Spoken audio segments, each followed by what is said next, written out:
Welcome to another episode of Stories from the Womb. This week I am joined by a lovely lady who I met recently. Her name is Sally Mady. Welcome, Sally. Hi, Emma. Thank you for having me. Oh, thank you for coming on.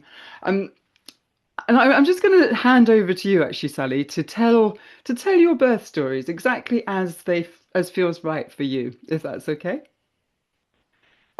First of all, let me say it's very emotional to talk about birth stories now after my daughter is 13 and a half, and to remember her birthday Mhm. is just, it brings me joy, but Brilliant. also emotions, mixed emotions. And so I'll start with her birth story. She's 13 and a half, and my son is 10. Um, With my daughter, it was natural birth. Everything was perfect. She was the perfect baby, full term, exact on the due date, everything. I had a plan. I wanted to do a water birth, and I had a big plan in my head. We did write it down, my husband and I, just few points. But on the day, there was no such a thing as plan. It's not that anything went wrong. It was just there wasn't time. There Oh, wasn't enough time for to do that because when I started having contractions and my water broke, actually, the first thing was my water broke at around 2 a.m. mhm. I called the hospital and they said, wait until contractions are, I can't remember the exact, is it 3 minutes or less? They're looking for sort of, well, established labour. It's like 3 in 10 minutes, three Yeah, contractions. something like, yeah. It seems a while ago. But anyway, so we head to hospital 7 a.m. and obviously I was like, I'm never having children again. That's it. The pain was unbearable, but my pain tolerance is quite high. Anyway, so we went in, no painkillers needed, nothing, just wait and then yeah, all of a sudden I was 10 centimeters fully dilated and that was it. So we I gave birth at 1:19 p.m. and I remember exact. So it wouldn't have been, let's say 12 hours, which was really great for a first birth. That's what I was being told. Um, Everything was amazing. I enjoyed every part of it. I did have forceps. You did. I did have forceps, and I knew afterwards that forceps weren't actually used as much at the time, and they were completely not used or not allowed in the USA. Um, I didn't know anything about like why this happened, why did why is it not allowed, etc. And a year after that, I had to have my stitches redone, unfortunately, Oh, bless and the that was soul. the worst part. It's going through the pain twice. So, did you have a full episiotomy then? Yes, All the. actually, no, I can't remember that. But the stitches were very thick Mm-hmm. and it was very sore for quite some time. So that I had to do a private operation a year after just to have them stitches. I don't want it's redone, but also make them thinner Yeah. somehow. Um, that was the only thing that it didn't put me off because I had my second child, but that was the only thing that I didn't consider that I didn't plan for. Mm-hmm. But other than that, everything. Oh, I remember sitting in the hospital journaling how much the experience has been for me. I couldn't sleep from how much I wanted to write the first night. Yeah. Her breastfeeding was amazing. She was just an angel. She was like everything was amazing. Um, and then Can we sec back up just a little bit? She was born in the UK, is that right? she was, yeah. Okay. And did I have another And question? the team were amazing. The nursing team, the midwife, the like the yeah, when there's when there's something wrong, you find three midwives in a room, and if needed, um, maybe a consultant will come. But I didn't need, actually, I did need the consultant to come and do the stitches, but I mean, their team were absolutely amazing. Mm. Yeah, they are. I mean, I Yeah. always say I have lots of criticisms of the maternity service Mm, overall, but I think the individuals within it, they are doing their darndest to make it work. It's just unfortunate that there's a lot of stuff around it that absolutely. doesn't And support. they helped me so much at night. Like they wanted me to rest. They want to take my baby from me to allow me rest. They were amazing by Hmm. all means. I stayed 2 nights.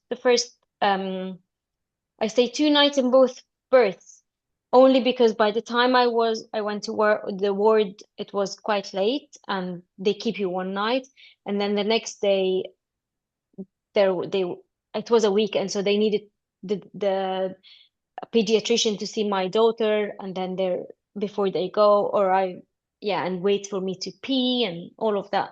But Hmm. it wasn't necessary. The second night was just more of a luxury.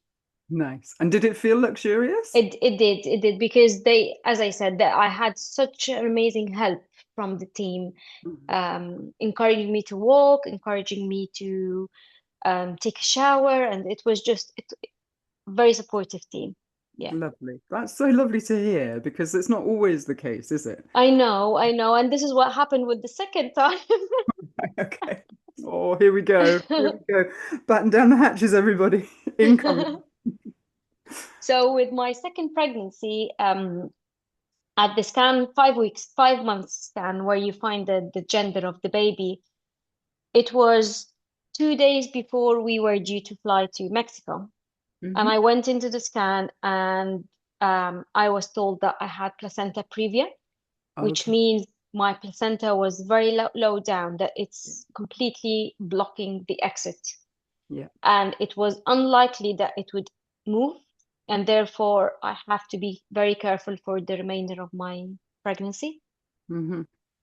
Obviously, we didn't fly because the pressure wouldn't have helped at all, and it would have put my baby and myself into danger of Mm. bleeding and all of that.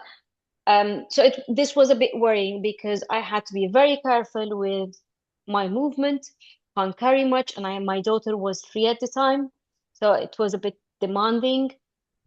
Um, if we were to go anywhere, I had to have my file with me because if I were to bleed, then it's immediately an emergency C-section.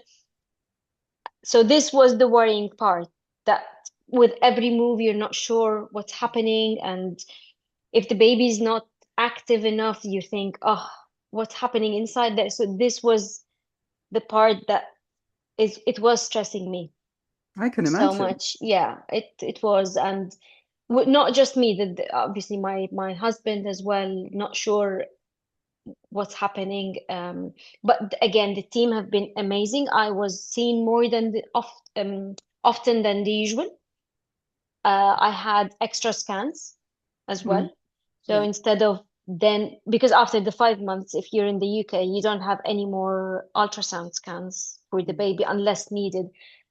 So the team would see me more often. I had two other scans in between after Right. then, to assure me everything is fine. And he was premature. He decided to come 5 weeks early. One day I woke up and I started having bleeding, so that meant it's immediately, and it was 2 days before my appointment to see the consultant to plan the C-section date. Okay. But it's again, if you whatever you plan, just don't get hooked to on it, because it might not go to plan, and Yeah. that's okay. I've learned, okay, he decided to come today, that's it. He decided to come today, it is his day. So yeah, I didn't wait long, but I had to wait to be fasting because it was, by the time I got to hospital, you didn't eat, you're not meant to eat before C-section, so that's and have a room free, etc. Everything was amazing. C-section done. Child didn't need any incubator or anything. Absolutely fine. But then again, so the first when I went to the ward, the team that time. and it was unfortunately the ward manager that shift. I don't know why my kids tend to come on the weekends. It was another weekend. Hmm. So that weekend, the manager wasn't very empathetic, very supportive, very a bit tough, Hmm. forcing me to move, but in a not a nice way. It hasn't been 12 hours even when I was in the ward, still had my catheter in, and she forced me to start getting up and moving because they need the bed. They need Hmm. my space. So I did, got up, immediately fainted. My blood pressure, I think, was, I don't know, something ridiculous, 60 over 40 or something. I was pale, pale, the white as a pillow. I don't know, what do you call it? White Um, as a sheet. white as a sheet. That's it. Um, Obviously, as you can tell, I'm from Egypt, so my accent is not British English. So that was the part where I didn't feel supported, and it got everyone stressed. My husband was there and seeing me not able to move and then fainting and That's having horrendous. emergency help. That was horrendous, and she wasn't supportive. However, the rest of the I do get the point that she wants me to move, but it's very hard on a mom of a child that's already at home to would want to stay longer at hospital, not Yeah. knowing, like, you're torn between your child at home being looked after by someone else and you're still at hospital with a newborn. So there's a lot of emotions, and she wasn't taking any account to that, which was upsetting. Of course. And it's not just any old operation, is it? A cesarean is it's major abdominal surgery. That is, Especially when it's an emergency, like you feel you haven't had time to process what's happening. I yes. was looking after my grandfather that time because my mother was away. So you're not just packing your bags and going on holiday. You are actually thinking of many people in your life that got affected in Of the course. minute of you going into hospital. Um, so yeah, that was the part that didn't go to plan. He breastfeeding was a bit tough with him. He was super tiny, Hmm. possibly the tiniest baby I've ever seen, and he dropped weight after um, I think he reached 1.8 kilograms a few days after from hospital. Um, he had jaundice for 2 months, but he didn't need he just needed to be fed. Right. So the worry with not being able to move, and then you worry, so you're not eating properly, you're not drinking enough, and then it's just a vicious cycle. But again, the midwife team at home were amazing.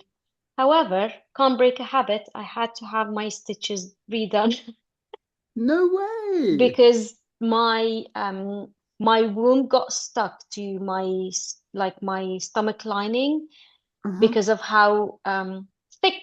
I'm not sure what they use with me. Again, the stitches were, so that caused adhesions. Oh. And I had because I have endometriosis, I was due to be seen privately a year after, and with the laparoscopy showed that the stuckness, the adhesions from the stitches. So I had them just retouched, like refined a little bit. Hmm. It's But that was it. Yeah. But two different experiences completely, and I wouldn't have thought they would be that different. especially They that way. did, It's quite yes, unusual for the more difficult labor to be the second one. to be Once the you've second one. aced it like that first time round, it's often just follows that you're going to carry on in that way. I think maybe because if it was the other way around, I wouldn't have thought for a second child. Oh, really? And this is the only thing I can think of. Yeah, and also placenta previa is a thing that Mm, you're just not going to get, but unless the uterus grows out of the way. But were they confident that when they took him out, it was still there over the cervix? yes. Yeah. Yeah. It Oh, did it did not move at all because I did have multiple scans from after the fifth month scan and when I went into labor, but There was nothing, no changes whatsoever, and they were certain it's Mm. not going to change. And I think the way that I was told the information was a bit blunt, and it sounded like I should know what a placenta previa means. Right. Was I had my mother, my mother-in-law in the room. We're all very excited to find out the gender of the baby. My husband was there, and you know when you're holding your emotions and your tears because they're not sure what does that mean. mm, So when you're told, "Oh, I can see a placenta previa," I'm like, "Okay, what does that mean?" yeah, And the explanation was, "Your exit is completely blocked." So I totally immediately got what that meant. Like he can't come out. yeah, But then you're asked questions from, what does that mean? Is the baby okay? Is the baby okay? Are you, and you feel you're full with emotions and worries and um but yeah, yeah. it's his special story, and although things haven't been smooth with him, but yeah, I still remember it to the detail. Well, we do, don't we? We remember our Yeah, birth stories vividly, whatever's presented to whatever. us. And I don't know. I was thinking as you were speaking, I was thinking placenta previa is one of those little design flaws on Mother Nature's behalf, because because a lot of cesareans happen for, they can often be the end result of a cascade of intervention. But that is just something actually without cesareans, we would be losing mothers and babies to placenta previa. Yes. So what a relief that he was born in the 21st century and not the 18th century. Absolutely, absolutely.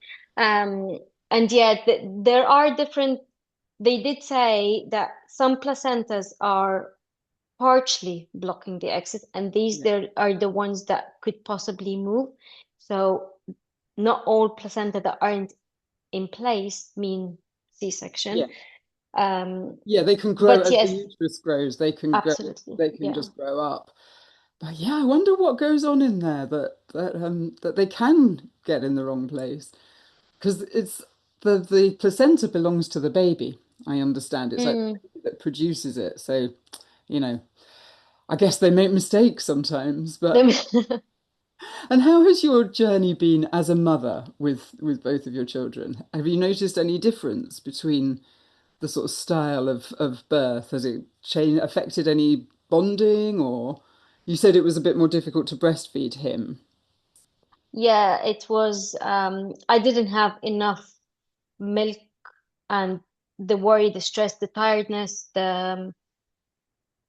yeah, I think as well as having the second child and having to look after my first, and you're just in the midst of motherhood. You haven't recovered properly from the first one to start with, and then you're having the second one. So that had an effect on so my movement, my nutrition, it was very poor nutrition, I must say, with my second child after I gave birth.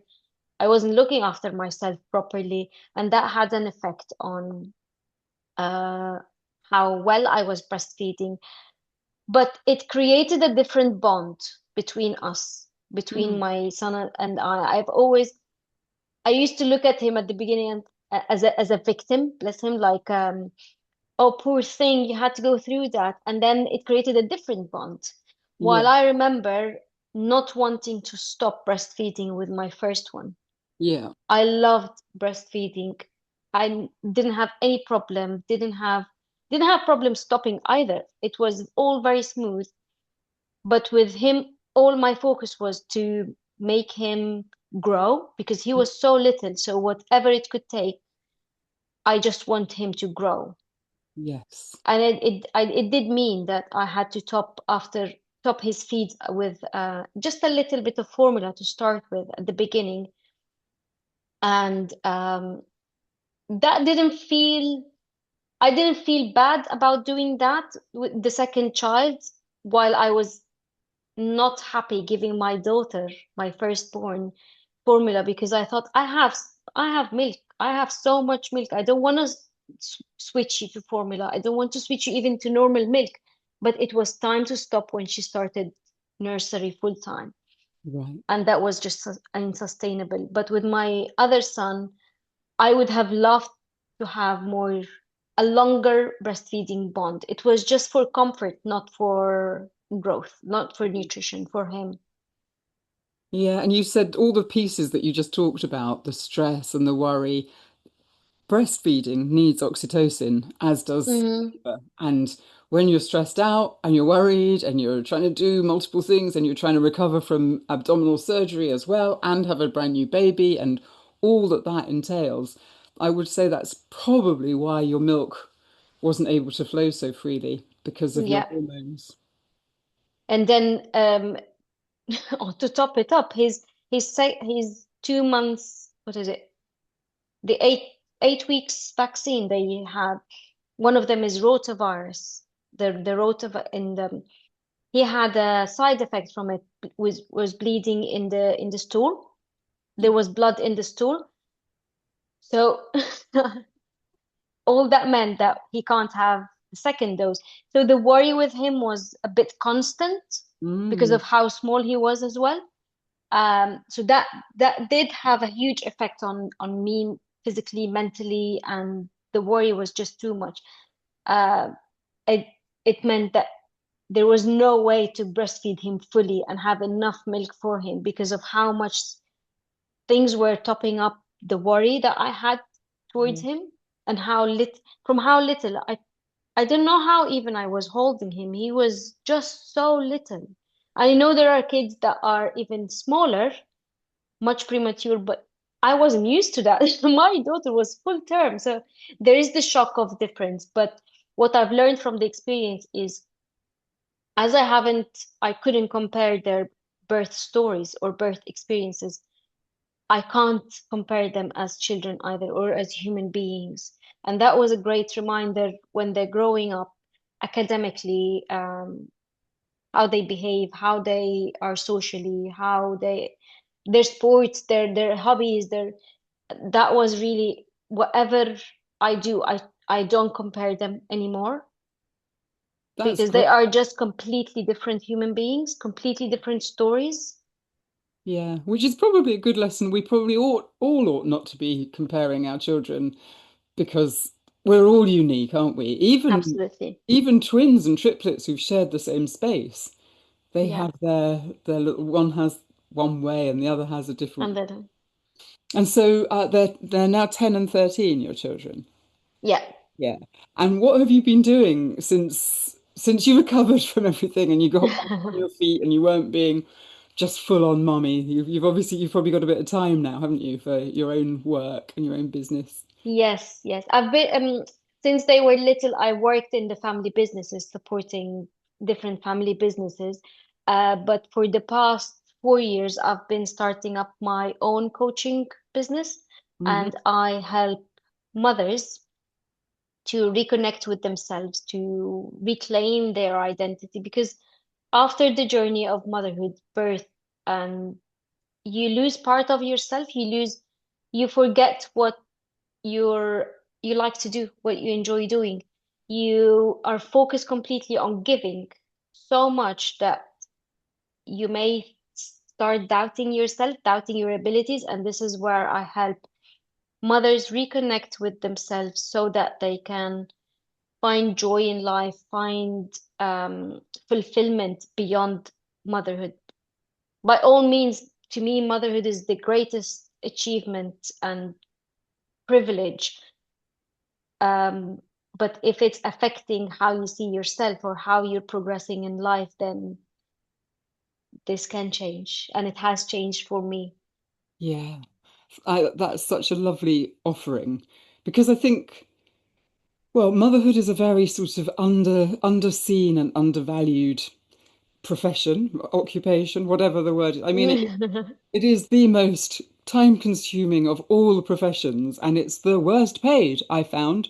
Having, It's not paid at all. I know it's not, that was me being a bit silly, but yes. Yes, I was a stay-at-home mum and I used to get given my housekeeping by my ex-husband, which was very 1950s and Oh, made me wow. feel like, yeah, I know. I mean, he was a bit older than me, so I think he got a bit wrapped up. But when I think back on that word, it was quite the word. It had nothing to do with me or anything that would nourish me. Um, and I think also, yeah, we sort of end up on the bottom of the pile, really, don't we, mums? But we put ourselves at the bottom of the pile. We do, Sally. This is a And this, very good point you make. it doesn't need to be that way. And the change for me was when I realized I am actually raising children who see their mom at the bottom of the pile. And Mm, they will be at the bottom one day, and that can change. And it's got to start with me. yeah. It's not selfish, it's modeling life, modeling behavior, modeling how to love and respect and appreciate yourself. Um, because as you said, yes, it is an unpaid job and it's actually non-stop job. So it's Yeah. 24/7. It's 365 days a year.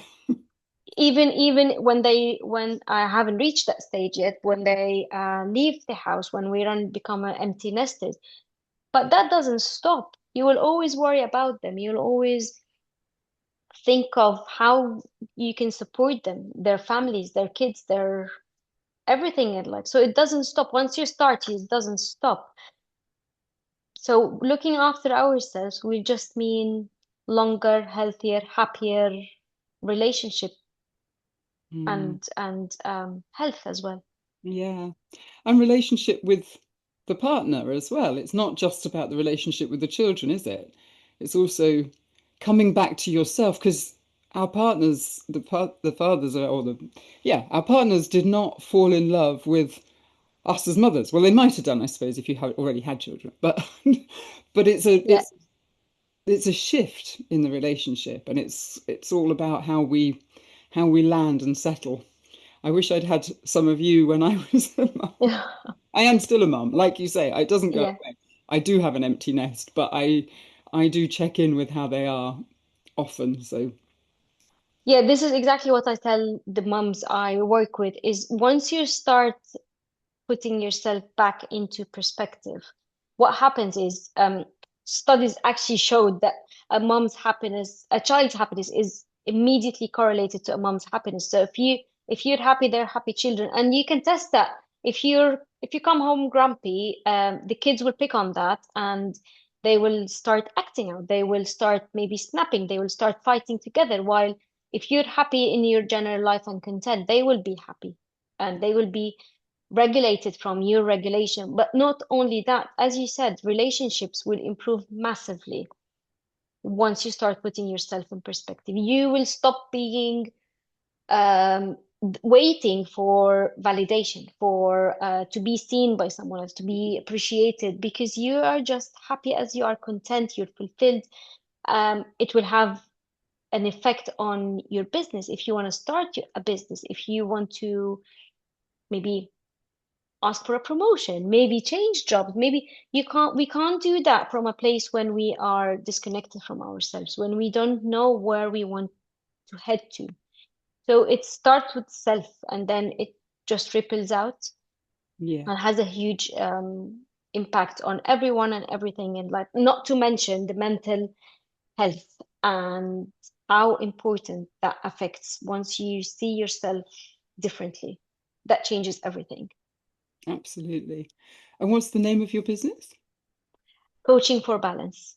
Coaching for Balance. Coaching for balance. And do I you have a Facebook group community. It's a free community. It's called the Flourishing Mama. nice. And do you work just one to one or do you work with groups sometimes? At the moment, I work one to one because up to now, everyone has been having individual stories and needs, and we Mm, tailored the sessions to those needs. But hopefully soon I'll be transferring that into a group coaching as well. nice. And do you have blocks? People would take on a block, or do you just have it a rolling thing? It starts with a 3 months. Right. 90, we have 90 days together. Mhm. That's the start one, and then there is the a year program as well. The year program is kind of like the high end offer, which is more to focus on that ripple effect that I'm mentioning in terms of business, in terms of career, in terms of expansion. While the first 3 months is bringing you home, is bringing the mother back to herself with challenging the beliefs, the patterns, the habits, focusing on energy and time management and where the leakage is happening in our energy and how to reclaim that, how to have difficult conversations that we've been avoiding, and set boundaries and just be able to be ourselves. Yeah. Because that constant giving as a mother doesn't just stem from motherhood, it stems from childhood, from beliefs, from stories, from conditionings. But also with motherhood, it just amplifies that. It highlights patterns that we've been doing on repeat, but we no longer want to carry on doing. Yeah. Yes. Well, women are a little bit prone to that anyway, aren't we? Mm-hmm. Overgiving. And overgiving is fine if you know how to give back to yourself as well, and you can keep that, what is it, like the petrol If it, tank yeah, full. if it's not costing you Yes. something in return, then that's absolutely fine. If nothing is broken, don't try to fix it. If life is happening perfect, then amazing. But if there are triggers, if there are patterns that you want to break, if you realize you're unhappy, you're snapping, you're easily triggered, you're overthinking, perfectionism kicking Mhm. in, all of these thoughts, then there's something deep down, because we're only aware of the 10% of the surface level of behaviors that we do. The 90% are dig deep that needs help and support and guidance to bring to the surface. Absolutely. And I think also, as you were speaking, I was thinking about the sort of compare and despair culture that we live in, with lots of Instagram and Facebook, and everybody's looking really happy and really beautiful, and like they've got the nailed. Like very few people take videos of themselves when they're at rock bottom and feeling like they just wish the world would leave them alone. It's not really the time you make a little Instagram reel, is Mm, it? So I think it's very easy to believe that everybody else is absolutely rocking the whole thing, and that's where I think the group work might be really nice down the line, yeah. because it will give a sense of community and support, because we have lost a lot of that, right, over the last few years. We've lost the human touch as well with a lot of technology introduction and AI and quick Absolutely. fixes using Google and AI tools. But you're right about Instagram Reels not being the reality. If it is, then amazing. Well, Yeah. good on those who are sharing those reels. But reality is, it's very rare that this is happening to a mom's life. Yeah. It's It's, and it's, it's okay. It's okay that it's part of the process, part of the story. It's part of life to have ups and downs. But the main thing is not to stop and dwell into what's triggering, what's causing. Like it's we're not trying to avoid stress. We're trying to handle life, carry on with life, understanding those stressors and actually handling those stressors is because stress is good in a way because it keeps us motivated. It's a good driver, but we don't stop there. It's okay, let's go beyond. Let's understand what's going on beneath the surface and move forward. yeah. Yeah. And what sort of age do you tend to, well, as in age of babies, when do mums tend to come to you? What sort of stage in the game of motherhood do you find most of your clients come? So it's mothers of usually young children when they start going to nurseries, going to schools, and the mom finds herself. That was definitely what I felt and what made me start my coaching business is when you feel like you're not as much needed. You Hmm. have more time during the day for you, and you think, now what? Even if you're working, you may be doubting how good you are at your job, or if you still want to do that job. Yeah. A lot of the moms come to me wanting more flexibility so that they are more present in their kids' lives, want to spend more time with them. And this is where we start. But usually there is another deeper level, a layer that we um, uncover. Mm.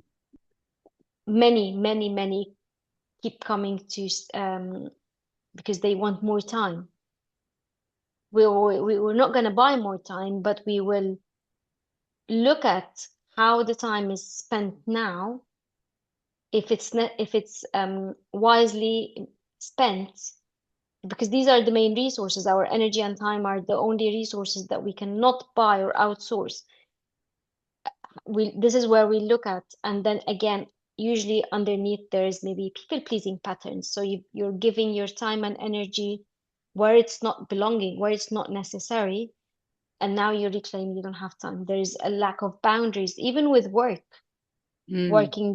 working at home, like everyone. That's why I say everyone is individual, has got individual needs and stories, but there's usually a lack somewhere. There's usually a leakage somewhere of energy and time that we are unaware of, and we just bring it to the conscious mind, and we Yeah. start acting, taking action from there.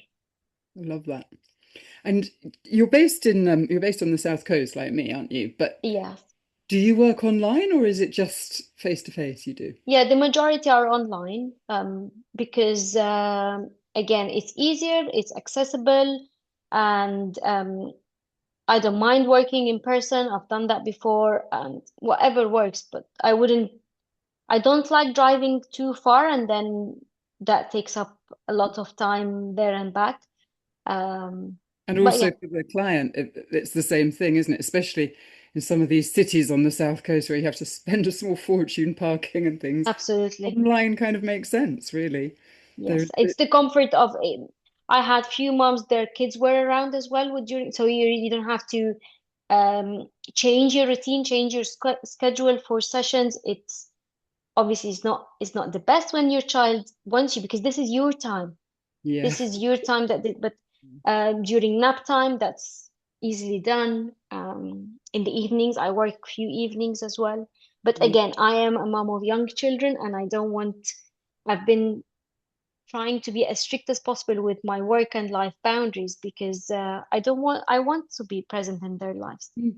Of course. And I think that's maybe a thing that is going on in society at the moment. It's hard to keep that presence, partly because so many people are scrolling on their phones, but also because they're a bit knackered and they just need some they need to nourish themselves a little bit in order Absolutely. to be able to show up for the rest of the family. For them.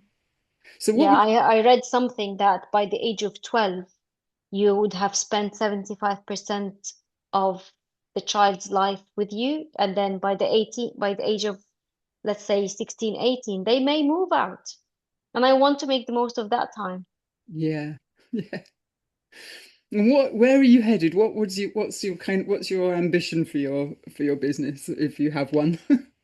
I do have one. I do want to start launching the group program. Actually, the program, the outline is, I've been working on that.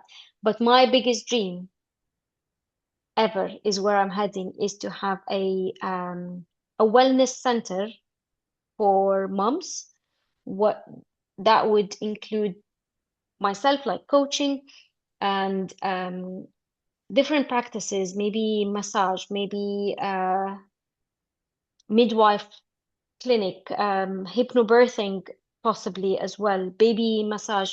I'd love to have a little, like a nursery area on site, so when moms come for their appointments, they can leave their babies with trained, uh, certified people, and then they enjoy whatever they are in the clinic, in the wellness center for, whether it's for massage, reflexology, yoga classes, or Mhm. even something as a self-development, personal development, coaching, or different. This is what the aim is to have that wellness center in the Southeast. That's beautiful. overlooking the seafront. Nice. I love that. Go on, tell me some more details about it because it's the detail and the feeling of it, isn't it? That's underneath Yeah, manifestation. it's just all very bright. The majority of the building is glass. Hmm. Um, a little like cafe or kitchenette that the moms can help themselves to. It's not a membership. I don't want it to be a membership.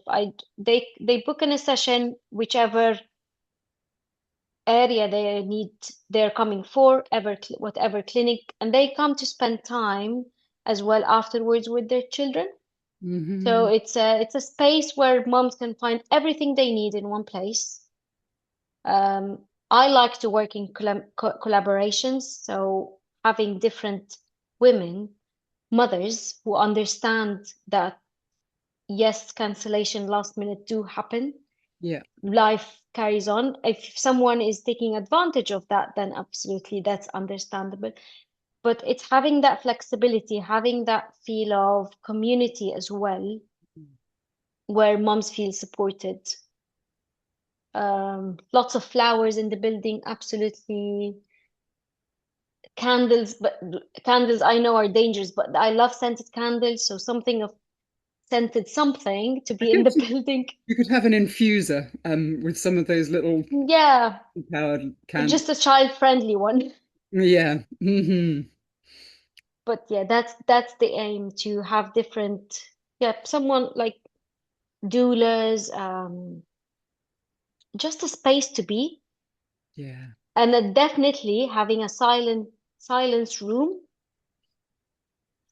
no phones, no devices, just a silence room where they can close their eyes and sit down for a bit, or yeah, it's growing. The vision is growing. I love it. I'll be your doula. Yes, yes, I'm counting on you. Can there be a birth room? I keep thinking about Oh, that would be amazing. how can we get birth out of hospitals? I keep because we live near Brighton, right? And Brighton is quite a kind of hippie. It's got one of the highest home birth rates, not the highest, but it's double the national home birth rate. Oh But wow, I there's didn't no know that. maternity, there's no midwife-led unit in Brighton. And there's one particular midwife who's been campaigning her entire career to get a midwife-led unit here. And they're rebuilding the hospital and still there's no MLU. And it's just, yeah, there aren't great choices for places to give birth in Brighton and Hove. So and around, well, in the whole of Sussex, really. It's very limited. But ultimately, I'd love to see more people having birth at home, giving birth at home, because you know what you were saying about how they were trying to push you along after your section. Obviously, Mm, you wouldn't be doing C-sections in the home, but often women are being pushed along because they need the room, and that never happens at home. There's no pressure on the room. It's just you and your stuff. But that's a bit of another conversation. yeah. That's my Or little. like, I think if the excuse wasn't to have my bed, I would have accepted that she's encouraging me to move and to get better soon. But when it's, come on, get up because we need your bed, that was very harsh to listen, to hear. Um, no, no one needs my bed. I'm just as important as anyone else. This was my immediate thought. Of course, I hear that. I'm going to just ask you one last question, or maybe it will be two. Well, in season one, I would ask people if you came face to face with a pregnant woman, what tip would you give her about what's coming? Um, I'd say don't ask others about their experience. Okay, it's Just a just podcast about everybody else's experiences, so please switch off now. no, sometimes we're obsessed with knowing details that is Yes. rather harming. Then you can ask for information like what did you pick in the hospital bag? How is there one thing that you want me to know? But sometimes we get too obsessed Mm, with details that just puts us down, and it's not really helpful. yeah. But asking for like, I mean, follow your gut. You can ask people around you, but follow your gut. But That's what I was looking for, Sally. being obsessed sometimes. I do ask questions a lot, but again, it just goes back to how I feel and letting go of control. That was so if well, no matter how many people you ask around, be sure that there's so little you can control in your birth experience. Mm, A lot of the circumstances are out of your control. Depends on the on who's on the ward. Depends on the time your child is born. If they decide to come naturally or C-section. So I mean, don't get too obsessed mm, with the information that you're gathering. yeah. Um, Yeah, and I guess go with the flow with what's presenting yeah, for you. I doubt you wanted a placenta previa, but that's what you got. So absolutely. you had to reroute, as the sat navs would say. Absolutely. Yeah. Think of how can I make the worst case scenario the best case scenario? Hmm. I really like that. I think that might be quite a nice little note to finish on. So obviously, I'm going to link your business in the show notes. Um, Remind me the name again. Say it again. Coaching for balance. Coaching for balance. I love that. Are you a Libra by any chance? Have you got Libra in your birth? No, no. No, I'm a Libra, so My mom is. Oh, okay. Maybe that's where it comes from. Sally, is there anything else you'd like to say before we finish? Um,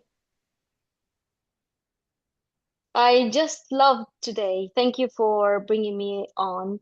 And whoever is listening to your podcast, your brilliant podcast idea, just be sure, like as I said, take what you want and leave what you don't want. And as you said, if it's where anything to focus on how I can make the worst case scenario, best case scenario.